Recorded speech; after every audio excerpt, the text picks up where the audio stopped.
सनातन धर्म में परलोक, स्वर्ग, नरक, यमलोक की मान्यताएं हैं। इन लोकों का विवरण हिंदू धर्म ग्रंथों में भी मिलता है। गरुड़ पुराण में यमलोक का विस्तार से वर्णन किया गया है। साथ ही जीवात्मा की यात्रा के बारे में बताया गया है। जाने कैसा है यमलोक, जाने का रास्ता और क्या क्या होता है इस यात्रा में। लेकिन दोस्तों, वीडियो में आगे बढ़ने से पहले अगर आप हमारे चैनल पर नए हैं तो चैनल को कर ले सब्सक्राइब, वीडियो को कर दे लाइक और शेयर।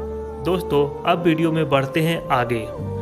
दोस्तों, ऐसा माना जाता है कि कर्मों के आधार पर यह निर्णय होता है कि कौन स्वर्ग जाएगा और कौन नर्क। दुनिया में मानव जीवन में रहकर अच्छे कर्म करने वाले लोग स्वर्ग जाते हैं और बुरे कर्म दूसरों के साथ गलत करने वाले लोग नर्क की यात्रा को भोगते हैं।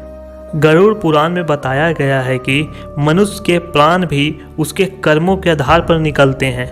यदि व्यक्ति ने अच्छे कर्म किए होते हैं तो उसके प्राण आँख या मुख से निकलते हैं, और यदि वह पाप कर्मी रहा है तो उसके प्राण शरीर के निचले हिस्से से निकलते हैं।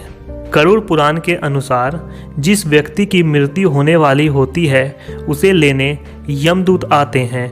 ये यमदूत देखने में बहुत डरावने होते हैं। एकदम काले, खुले बाल, क्रोध से भरी लाल आँखें, दांतों से निकलती कटकट की ध्वनि और भयंकर मुंह। इनके हाथ में पास दंड होता है जिससे ये जीव आत्मा को बांधते हैं। गरुड़ पुराण के अनुसार पृथ्वी से यमलोक की दूरी 99,000 योजन है। मतलब कि दोस्तों, एक योजन करीब 14 किलोमीटर का माना जाता है। एक बार यमलोक ले जाने के बाद यमदूत वापस उस जीव आत्मा को लेकर उसके घर आते हैं। यमराज अपने दूतों को आदेश देते हैं कि वह जीव आत्मा को वापस उसके घर पृथ्वी लोक पर लेकर जाए।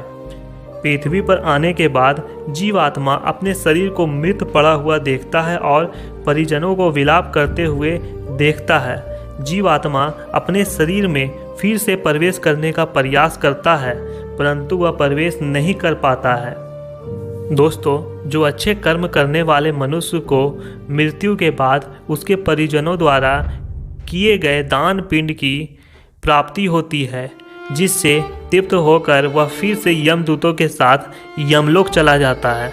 लेकिन पापी मनुष्यों को इस पिंड दान की प्राप्ति नहीं होती है और वह भूख प्यास से भटकता रहता है और यमदूतों की मार खाता हुआ, तड़पता हुआ यमलोक को वापस जाता है। गरुड़ पुराण में बताया गया है कि मृत्यु के 13वें दिन के पिंड से तैयार सूक्ष्म शरीर को लेकर यमदूत यमलोक आते हैं। इस मार्ग में कई गांव हैं जिनमें पाप कर्म करने वालों को अनेक प्रकार के कष्ट भोगने पड़ते हैं।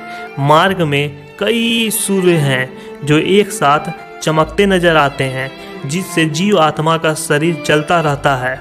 इस मार्ग में तलवार के समान पत्तों वाले वृक्ष और खाई है, जिनमें कष्ट भोगता हुआ जीव आत्मा यम के दरबार में पहुंचता है।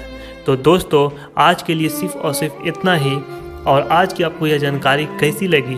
अगर अच्छी लगी तो चैनल को कर दे सब्सक्राइब, वीडियो को कर दे लाइक और अच्छे कर्म करने पर भी ध्यान दे दोस्तों।